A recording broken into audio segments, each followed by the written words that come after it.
Hujambo na karibu tena mtazamaji wa The World News katika kipindi hiki cha ulimwengu wa siasa. Mimi ni Adam Hussein. Viongozi mbalimbali wa Ulaya waliohutubia katika jukwaa la kiuchumi la dunia huko Davos nchini Uswisi wamemfokea rais wa Marekani Donald Trump na wamekemea vikali shinikizo la Marekani la kutaka kuchukua kisiwa cha Greenland kinachomilikiwa na Denmark.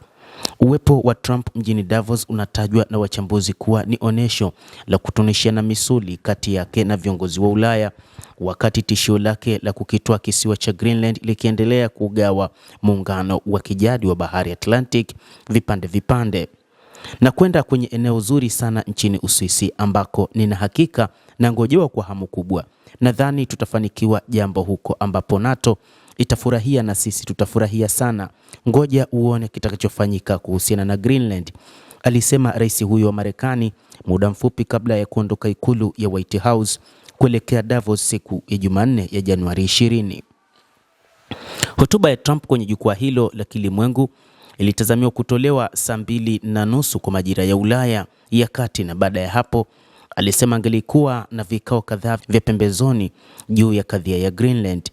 Trump anasisitiza umuhimu wa Greenland kwa usalama wa Marekani dhidi ya Urusi na China kwenye eneo la theluji la Arctic.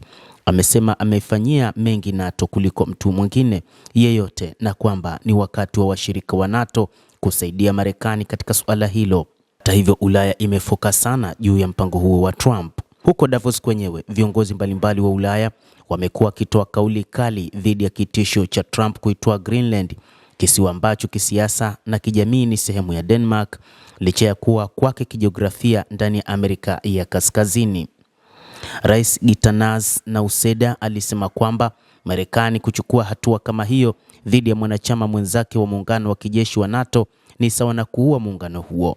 Utabiri kama wa Nauseda ulitolewa pia na waziri mkuu wa Ubelgiji Bart De Wever, ambaye alisema Trump amechupa mipaka mingi kwenye suala la Greenland. Kuwa mshirika mtiifu ni kitu kimoja na kuwa mtumwa dhaifu ni jambo jingine. Mkirejea nyuma leo mutapoteza heshima yenu. Tukigawika hapa ndipo mwisho wa miaka 80 ya Uatlantiki, alisema waziri mkuu huyo wa Ubelgiji, ambaye kwa kutumia neno Uatlantiki alimaanisha muungano wa kijeshi wa NATO unaoyakusanya pamoja mataifa ya Ulaya na Marekani. Kanada hata hivyo imeashiria hofu kwa Donald Trump.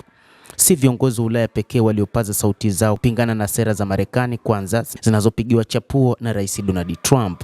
Waziri mkuu wa Canada Mark Carney aliambia jukwaa hilo la uchumi la Davos kwamba mfumo wa ulimwengu unaoendeshwa na Marekani umekabiliwa na mpasuko unaotokana na ushindani wa mataifa yenye nguvu na kufifia kwa utawala wa sheria. Bila kumtaja kwa jina Trump, Carney alisema kinachojengeka sasa ni mfumo wa mwenye nguvu kutimiza matakwa yake kwa kutumia vitisho vya kiuchumi na kijeshi. Trump alianza kuzungumza mipango ya kuitoa Canada kama jimbo la 53 la Marekani muda mfupi, lakini mazungumzo hayo yalififia hadi usiku wa Jumanne alipochapisha kwenye mtandao wake wa kijamii ramani inayozionyesha Canada na Venezuela zimefunikwa bendera ya Marekani, ikimaanisha kutwaliwa nchi hizo na Marekani. Hata hivyo, wakati mataifa hayo yakimtaka Donald Trump aachane na mpango wake wa kuchukua Greenland, huku akimfokea rais mwenyewe, Donald Trump amesisitiza tena vitisho vyake vya udhibiti wa Greenland, akisema kwenye mitandao ya kijamii kwamba hakuna kurudi nyuma na kwamba Greenland ni sehemu ya Marekani. Wakati wa mkutano na waandishi wa habari katika ikulu ya White House, aliulizwa ni kwa kiwango gani yuko tayari kwenda ili kupata Greenland, naye akajibu mtajua. Wakati huo huo, Emmanuel Macron wa Ufaransa alionya katika mkutano wa jukwaa la uchumi la dunia WEF nchini Uswisi kuhusu mabadiliko kuelekea dunia isiyokuwa na sheria, huku waziri mkuu wa Canada akisema kwamba utaratibu wa zamani hautarudi. Trump anawasili siku ya leo Jumatano huko Davos, ambapo amesema kuna mikutano mingi iliyopangwa kuhusu Greenland, lakini bado mpango wake ni ule ule. Trump amewasili Davos siku ya leo ya Jumatano na amekiri kusema kwamba mpango wake wa kuitoa Greenland uko pale pale na kwamba hatorudi nyuma licha ya watu wa magharibi kulalama kwa muda mrefu, lakini amesema nia na madhumuni ya Marekani ni kukitoa kisiwa hicho cha Greenland. Endelea kutufuatilia mtazamaji, lakini usisahau kulike, kucomment na kusubscribe channel yetu hii. Mimi ni Adam Hussein, endelea kuwa nasi wakati wote.